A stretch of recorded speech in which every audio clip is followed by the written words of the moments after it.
Ready, tight, hut.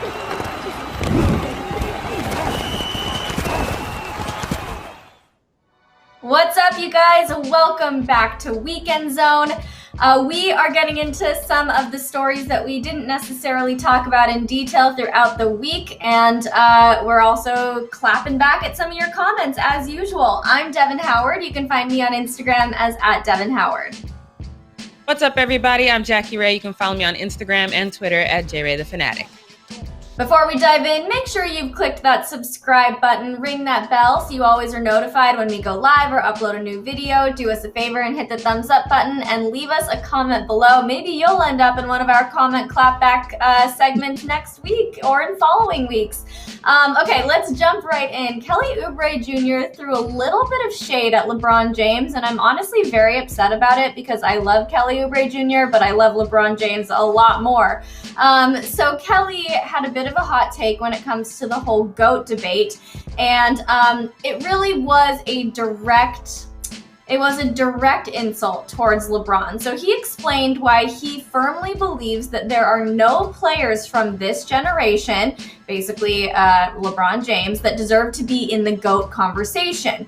He said, quote, "This game today is a little bit more soft. To call anybody a GOAT is disrespectful to the hard-earned awards Mike and Kobe have won." Now, we've been hearing this notion that the NBA is soft now, and apparently Kelly Oubre Jr. agrees with that sentiment, and he thinks that LeBron has not done enough to prove himself worthy of even being a part of the GOAT conversation, which to me is absolutely insane. Yes, Michael Jordan and Kobe made huge, indelible impacts on the NBA, but so did LeBron James. And even if you don't want to say LeBron is the GOAT, he deserves to be in that conversation. Jackie, handing it over to you, what's your reaction?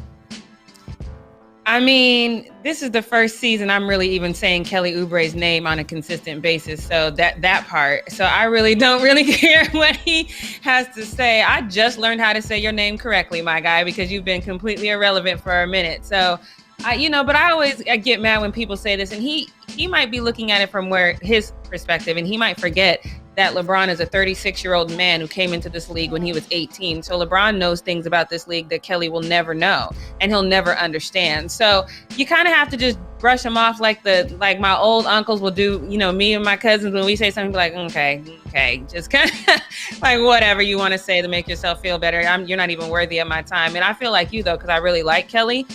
And I always have to question someone's psyche when you go out of your way to disrespect somebody. Like what's going on with you? Why do you need to go out of your way to do that? So, I mean, it speaks volumes about who he is, but LeBron's the GOAT.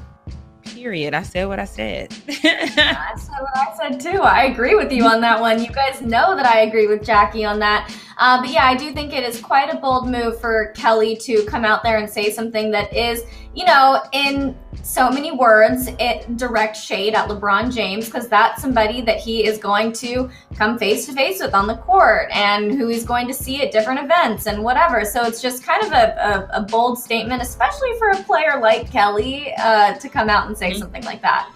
Let's get into this next honorable mention, Joe Burrow. So Joe Burrow recently attended one of the 2021 NCAA tournament games on Monday. The Cincinnati Bengals quarterback was there to cheer on the Ohio Bobcats because his father was an assistant coach for the team from 2005 to 2018.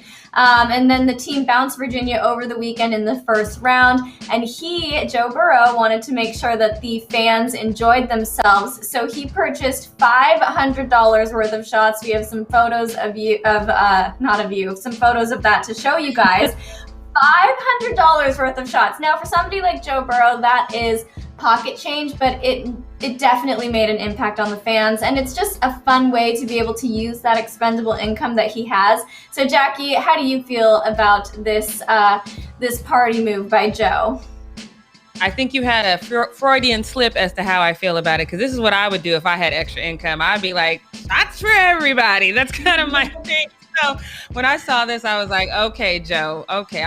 There's some things about you, especially in your past, that I'm like, nah, but that was a dope move. And anytime you can make the fans feel great, I'm all for that, because it's all about the fans at the end of the day. And best way to win me over is say, Jackie, do you want a shot? So he won me over in this moment. I loved it. I know. I loved it too. I thought it was really cool of him to do that. And yes, he does have a little bit of a shaky past, but this is one of those moments where it's like, yeah, that was a good move. I love that. But that wraps up honorable mentions. Jackie, take us into athlete trash talk. Yes. Now, we got into this a little bit during our live show. We talked about Nick Nurse reacting to the aftermath of this. But if you guys don't know, Pascal Siakam was fined $50,000 because of an exchange between he and Nick Nurse. Now, the funny thing is there's been conflicting stories on whether the Raptors actually enforced that $50,000 or not. But there was definitely a heated exchange. I love how they quote it. They say several harsh words, which we know was curse words. You can kind of tell by the way the mannerisms happened that it was curse words. But it happened on Sunday after they lost to Cleveland. Now, you know, when you lose to Cleveland, there might be some harsh words because that's just not what you should be doing. And they lost 116-105. So yes, there were some definite clapbacks. If you guys missed our live show, you didn't see the discomfort on the part of Nick Nurse when he's talking about their relationship. But Pascal basically started it. He basically started with some adjectives, as I like to call them, strong adjectives. So, Devyn, what do you think about Pascal Siakam firing back at Nick Nurse this way? You know, I feel like it's, you got to have respect, you know what I mean? And I think that things were getting so heated that kind of went out the door. So I don't think it was the best move. I don't think that he necessarily needs to pay that fine. But in our live show this week, we talked about how Nick Nurse after the game definitely was still feeling that tension and that frustration. And I mean, that's just never going to be good for a team's chemistry and for, just the success of the athletes in general, to kind of have that sort of back and forth with anyone, with their coaches, with their teammates, anything. So, I mean, I think you're allowed to speak your mind, but you got to do it in a way that still maintains that level of respect. Yeah, and that was definitely at the door. But speaking out of respect, Lamar Jackson has had haters his whole entire career. People have said, oh, he's not going to perform well in the playoffs and things of that nature. The level of hate that he gets is ridiculous, so much so that I remember I read an article on ESPN one time that said, hey, is he getting this hate because it's like borderline racism? You have to wonder sometimes because Lamar Jackson is really out there doing what he does, and he's doing what he does well. Of course, they haven't won under a Super Bowl under his watch, but he's been to the playoffs 3 times. So that says a lot. They finished last season 11-5, but someone who played with him and had the opportunity to see not only who he is as a person, but who he is on the field is Dez Bryant. You know, if Dez Bryant is on your team, he's on your team, and he is tired of the hate.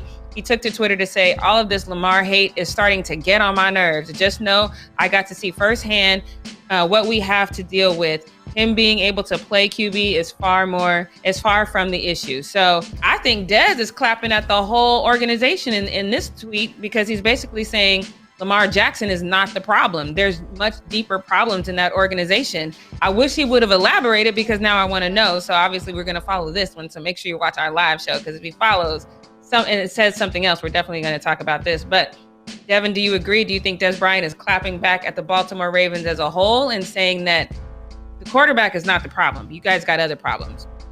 Oh, yeah. I think that's really clear in that tweet. That one line that he said, just know I got to see firsthand what he has to deal with.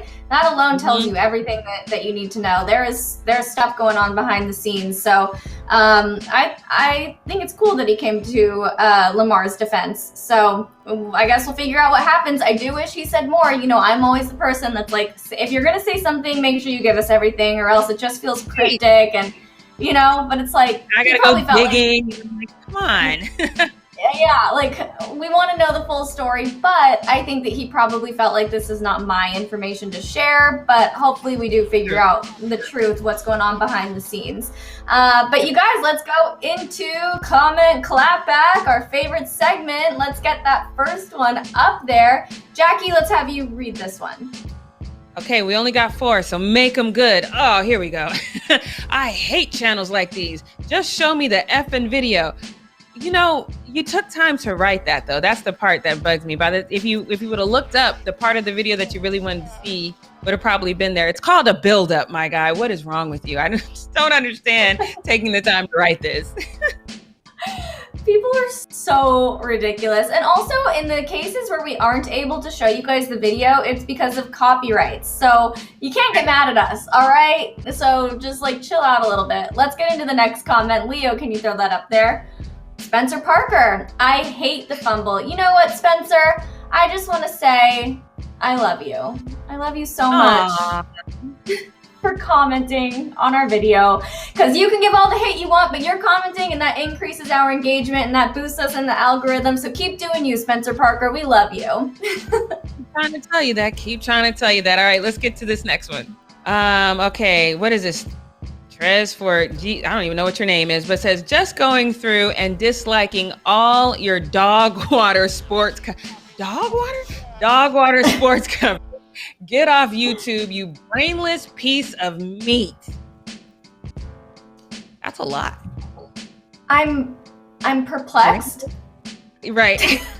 But I appreciate him like trying to make it deeper. I appreciate it. I appreciate the effort he put into trying to make us sound like brainless piece. That's a steak though, right? Isn't a steak a brainless piece of meat?